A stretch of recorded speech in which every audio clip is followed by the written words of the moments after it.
Workers were mending the broken track. The broken track was very bumpy.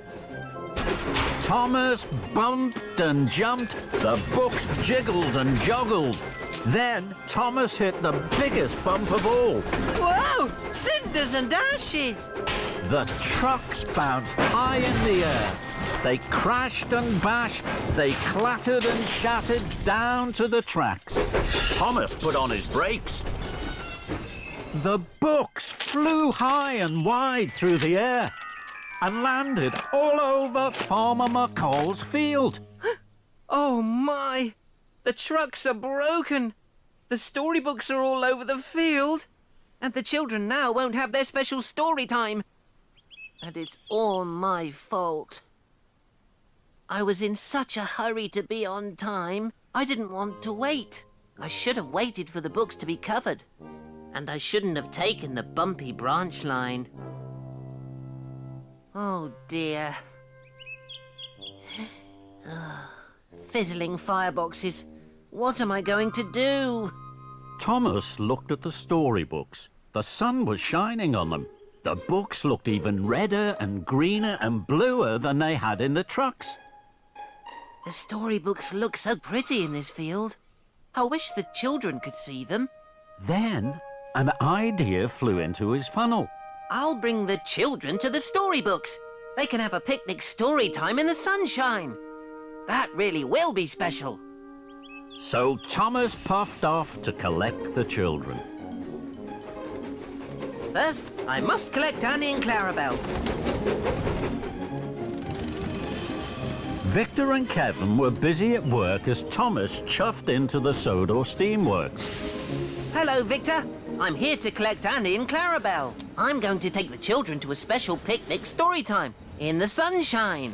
That's a wonderful idea, my friend. The children will like that. They always have their best time with you, Thomas. Thomas was pleased Victor and Kevin liked his idea. Later, Thomas huffed happily out of the steamworks with Annie and Clarabelle. Thomas puffed proudly up to the library at the town hall. The children were waiting.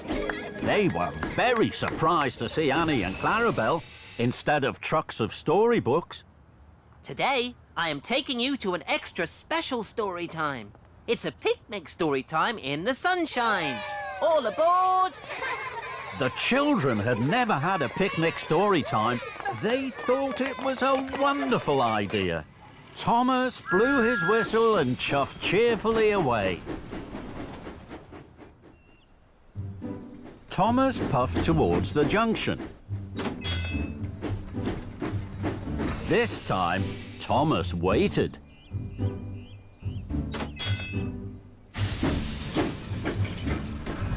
Then he took the branch line back to Farmer McColl's field.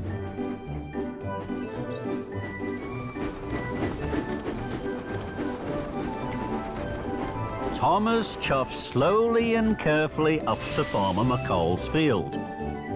Here we are, the picnic story time special. The children cheered. They could see all the different coloured books in the field. They were very excited. This was the best story time ever. Thomas watched as the children ran onto the field. They each picked up a book and their teacher began to read with them. This is a story, children, all about a little boy. A little boy who didn't like waiting. He didn't like waiting because he thought he'd miss out on all the good things. But then he found out that good things are worth waiting for.